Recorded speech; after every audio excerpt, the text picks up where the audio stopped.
Yo, what's good with y'all? It's your boy Nick, and welcome back to another day of Reaction Months. Today we are reacting to how good was Prime Allen Iverson. Let's get screen. Nothing and 170 pounds, Allen Iverson was the shortest and lightest MVP in league history. But even more than his MVP, 11 All-Star selections, and 4 scoring titles, AI was a cultural icon. He changed the way athletes looked, how they talked, and how the point guard position was played. The answer was your favorite player's favorite player. And even though he was perpetually late and didn't like to practice, we talking about practice.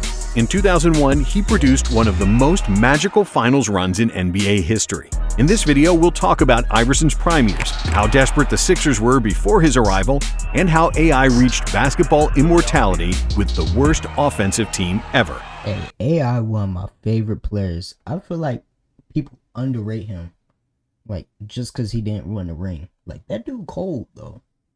Like even though he couldn't go left, like he's cold for sure.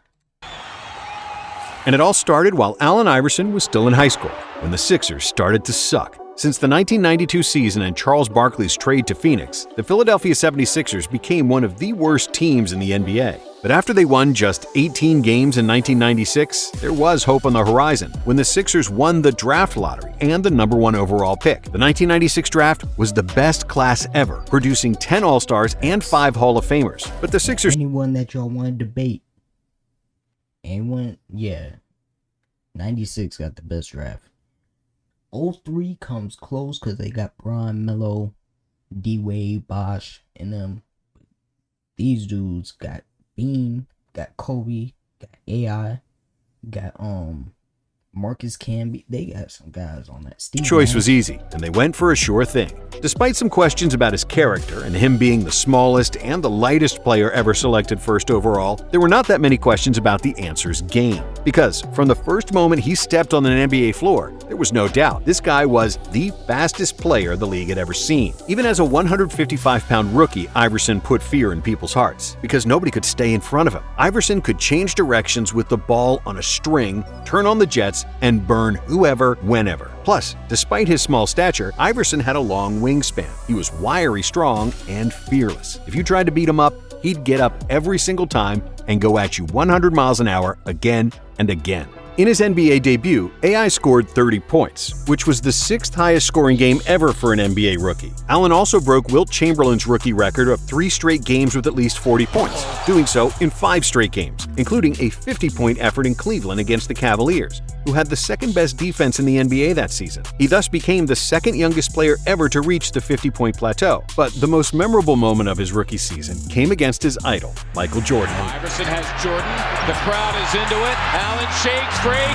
Iverson finished that game against Chicago with 37 points on 15 for 23 shooting, completely outshining Jordan, who finished with 24 points on 9 for 24 shooting. In his rookie year, AI led the Sixers with 23.5 points, which was the 6th best scoring average in the NBA. He also ranked 11th in assists with 7.5 dimes per game. And even though he shot just 41% from the field, he made 155 three-pointers, which was near the top of the league. Iverson won Rookie of the Year. However, his 76ers sucked, and they were glued to the bottom of the standings. And because they barely improved from the previous year, Coach Johnny Davis got fired. And in his place came a coach that would soon become synonymous with Allen Iverson, Larry Brown. As a player, Brown was a 3-time assists leader in the ABA. Larry Brown played basketball? He played in the NBA? And as a coach, he was a disciplinarian who believed in structure and being 20 minutes early to everything. And when he got to Philadelphia, there was Iverson, a ball hog who didn't like to pass the ball, a guy who believed coaches couldn't teach him much, and who was perpetually late for everything. It was a match made in hell, and it didn't take long for the coach and the superstar to clash. If you come down and jack up a bad shot and nobody else touches the ball, what good have you done? Those 4 guys, they don't want to just run, play defense, and set screens. It gets old for them real fast. But Iverson was a hothead and didn't like Brown's authoritarian style. He did not stay after practice to work on his game. If there was a shoot-around, he showed up when it started and left as soon as it was over, if he even showed up at all. When the other Sixers hit the gym, Iverson would just lay on the bench press machine, pretending to be lifting. Or he'd hide in the bathroom and eat junk food. Still, with more experience and Brown's efforts, Iverson improved. As a rookie, he led the NBA in turnovers turnovers with 4.4 per game, and in his sophomore season, he cut that to just 3.1. His shooting efficiency went up from 41% to 46%, and his decision-making improved, as Brown didn't want the Sixers to be a one-man show. "If I had a mismatch last year, I could take it. I can't do that as much this year. That gets a little frustrating," Iverson said of his lack of freedom on offense. But despite Iverson scoring less than the year before, the Sixers improved, even though they didn't make the playoffs. However, in 1999, AI couldn't be reined in anymore, not even by Brown. The coach started to play Iverson as a shooting guard to get him off the ball, but the result wasn't more cutting to the basket and off-ball movement to make it easier for the offense. Sir, AI started gunning, leading the NBA in field goal attempts and averaging nearly as many turnovers as assists. The ball was still in AI's hands for the majority of the time, and thanks to an insane usage rate, he led the NBA in scoring with 26.8 points per game. But that's what shooting guard is supposed to be. Like, AI he's not no point guard, because he hasn't been known for passing as far as I know. I've never known AI for passing. I knew him for his handles, being able to get to the spot in the mid-range, be able to finish, be able to do that. But passing, nah. Most importantly, thanks to their top 5 defense, the Sixers were finally successful with their first winning season in 8 years. In the playoffs, AI led the Sixers past Orlando in the first round with 28 points, 6 assists, and 4 steals per game. But in the next round, they immediately got swept by the Pacers. For the 1999-2000 NBA season, AI continued on the same trajectory. He took 25 shots per game, which was nearly a third of all the Sixers' attempts. He averaged 28 points, which was second best in the league, and he made his first All-Star team. The Sixers again won their first-round playoff matchup, but they once again lost in the second round to the Pacers. On the surface, Iverson had a successful year. He was a fan favorite and was becoming a cultural icon, with nearly half the NBA copying his hairstyle, getting tattoos, and wearing baggy clothes. However, inside the locker room, it was horrible. Iverson missed half of the team's practice sessions, and for the ones that he did show up to, he was late. And Larry Brown, who was setting up his clocks 20 minutes early just so he was never late for anything, was fed up. Brown publicly criticized the behavior of a star player. "I wonder what your relationship would be with any employee that you might have who doesn't choose to come to work," and suspended him for 1 game, to which Iverson went berserk. "You say this team's a family when it's convenient, but then you go talk about me in the newspapers. If it's really family, then you keep it in the family. You don't disrespect me like that." After this incident, Larry Brown demanded from the ownership that Iverson had to be traded or that he himself would quit. You asked for more. Though, like, you gotta be there as a leader, though. Like, Iverson, a leader of the team, he gotta be there. Coach Larry Brown and guard Allen Iverson have been going at it again. Iverson was miffed that he was benched Saturday night for the final 20 minutes of an eventual loss to Detroit. And Iverson shared the same sentiment about his coach, wanting him gone. He believed that he was a superstar and that the Sixers would get rid of Brown to keep him. But then, a shock. During the offseason, the Sixers decided to trade Iverson and were openly shopping him across the league. Finally, in late July of 2000, a 4-team, 10-player deal was made between the Pistons, Hornets, Lakers, and Sixers that would have sent Iverson and center Matt Geiger to Detroit. However, at the last moment, Matt Geiger refused to waive his trade kicker bonus, which messed up the finances of such a complicated trade, and everything fell through. But this near trade finally sobered up Allen Iverson. He realized that he was not above the team, that he was acting like a prima donna, and that if he didn't clean up his act, the Sixers would get rid of him as soon as they got the chance. From that point on, I promised myself that he was going to get traded to Detroit before he even, like, because he's played for Detroit, so that was back in, what he said, 99? That's crazy. Would never give anyone the ammo to use against me. I looked back at the practices I missed. It was ridiculous. I missed so many and I was late for so many. I gave them the ammo. Before the training camp started, Iverson had a meeting with Larry Brown where he apologized for his behavior. "I'm going to change. I'm ready to be a leader. I want to be a captain. I'm going to be on time. I want to have the kind of relationship with you that Magic Johnson had with Pat Riley and Michael Jordan had with Phil Jackson." Brown was elated because that's all he wanted too. And when the training camp started, Iverson kept his word. He didn't miss a single day of training camp and not a single weightlifting session. When the training camp started, AI reported at 155 pounds, with the goal to bump that to 170 for the first game of the regular season. When that first game came, AI weighed in at 172 pounds and was deadlier than ever. The Sixers started the season with 10 wins in a row, and there was a noticeable change in Iverson's game and body language. AI started to dish the ball more out of double teams, he looked engaged during timeouts, and hugged his coach after games. This new dynamic between Brown and Iverson culminated during the All-Star game, when Allen's fourth-quarter explosion carried the East to victory. Since the 76ers had the #1 seed, Brown coached the game, and after Iverson was presented the All-Star game MVP, his first words were, Where my coach? Where my coach? Coach Brown. Is he around?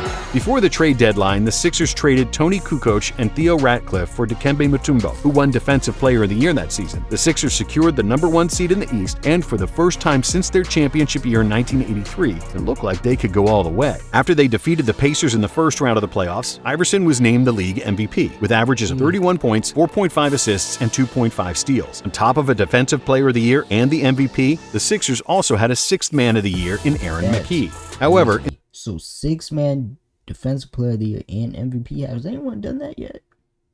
I don't know if anyone else have done that.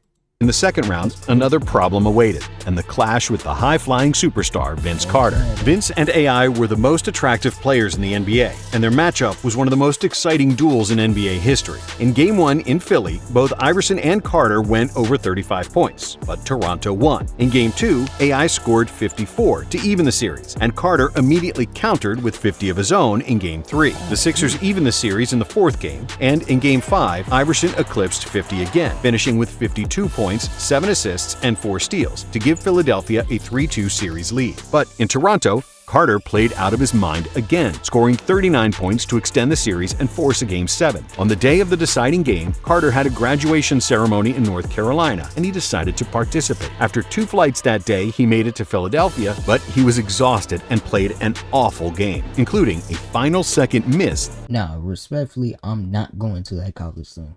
You're in Game 7 in the playoffs, and that would send the Sixers to the conference finals. AI had a horrible shooting night, but he did finish with a career-high 16 assists, and doing everything in— You know what? I take it back. I didn't know AI for passing. I've just known him for scoring, but shoot, from the stats, he got some games where he passed a little bit. Like, that's the same thing with Kobe, though. Like, Kobe averaged, I think, like 4 assists. Like, he was passing, but the shots that he took were crazy, but it's like he passed though. His power to lead Philly to victory. And in the conference finals, they faced another NBA legend, Ray Allen and his Milwaukee Bucks. Ray, Sam Cassell, and big dog Glenn Robinson looked like the better team at the beginning of the series. And after Game 2, it looked like the Sixers were doomed. The game was tied, but Allen Iverson injured his hip and was ruled out of Game 3. And without their best player, the Sixers had no chance against Milwaukee. But being as tough as he was, Iverson pushed through the pain and suited up for Game 4. And even though his hip contributed to an atrocious shooting performance from Iverson, 10 for 32 shooting, the Sixers somehow pulled through in a must-win game. And then, in Game 5, Iverson had an even worse game, shooting 5 for 27 and scoring only 15 points. But he did have 9 rebounds and 8 assists, and the Sixers somehow eked out an 89-88 win. AI scoring came back for Game 6, and he finished with 46 points. But the Sixers lost and were due for another Game 7. But when it was most important, Iverson played the best game of the series, finishing with 44 points and 7 assists to push the Sixers to the NBA Finals. After a decade of irrelevance and losing, the Sixers were on the brink of basketball immortality, reaching their first finals in 18 years. However, in the 2001 finals, there was a worst possible opponent. The Los Angeles Lakers, with prime Shaq and Kobe, didn't lose a single game on their way to the finals. But in Game 1, Allen Iverson was destined to change that. In the first half, Iverson played like a madman, torching Kobe and Derek Fisher for 30 points. However, in the second half, Phil Jackson decided— that Lakers team was cold, though. You got Shaq where he was unstoppable. Then you got Kobe unstoppable, like starting to get to his prime. Iverson's doppelganger, Ty Lue. Leading up to the finals, Lue barely played. However, he was the only player on the Lakers fast enough to keep up with AI, and he did a fantastic job, holding Iverson to just 3 points in the final stretch of regulation. But then came overtime. Style starts with the D. Yeah, the most iconic picture where he crossed him over, stepped over him. Yeah. Found his groove standings, and because they barely improved from games, the Lakers proved their dominance and won the title and 5 steals. Something it was a simple one shot fully explained. The end came overtime. Iverson found his groove again, scoring 7 of the Sixers' 13 points, and his last shot became one of the greatest moments in NBA history. This deadly bucket was the epitome of Iverson's career. It showed the full detail of his talent and his deadly crossover, while the step over after he made the shot fully explained the cold-bloodedness of this 6-foot killer. Iverson rarely talked trash on the court, and he rarely even swore on the court. Even if he said something, it was a simple one-liner, more closer to Tim Duncan than to Kevin Garnett. Instead, he let his game do the talking. And in that Game 1 win against the Lakers, he reached basketball immortality. He finished with 48 points, 6 assists, and 5 steals, almost single-handedly defeating the team that was undefeated in the playoffs. It was the 6th highest scoring game in NBA Finals history. However, in the next 4 games, the Lakers proved their dominance and won the title, as nobody in the NBA could deal with Shaq. And even though Iverson lost, he became a people's champion and an NBA legend. The 76ers averaged 94.7 points per game that season. Allen Iverson averaged 31.4 of those, with none of his teammates averaging over 12 points. In fact, none of his teammates averaged more than 18 points per game at any point in their careers, and most never even averaged 15. Other than Iverson, the 2001 Sixers were the worst offensive team that ever reached the NBA Finals. And while it's not entirely wrong to say that Iverson was a ball hog, on this team, he absolutely had to be. He was the lone scorer on a defensive-minded team, which allowed his offensive talent to shine and shoot until the wheels fell off. And the wheels nearly did fall off. Iverson played through 9 different injuries during the 2001 NBA season, which is a testament to his resilience and fighting spirit. And yes, Allen Iverson won only 1 playoff series after 2001. Yes, he wasn't very efficient, especially by today's standards. And sure, he didn't like to practice. And the 2001 season was really the only season where he behaved like a professional and showed up on time. But as he said in that infamous press conference, maybe he didn't show up for practice. But come game time, this skinny little dude was willing to die on that court. And that's why he's still one of the most popular NBA players of all time. Thanks for watching Nonstop. Yeah. Shout out Nonstop for the W video. AI has inspired lots of players, like lots of players that you could see a little bit of AI's game in theirs. He's like swag on and off the court. Like, he's one of my favorite players for sure. I feel like if he had a better team surrounding him, they would have probably won at least one championship. But I don't like how people be underrating him just because he didn't win. And they do that with a lot of players though. But let me know what y'all think in the comments. Join the Discord, link in bio. And I'm out. I'll see y'all next time. Yeah.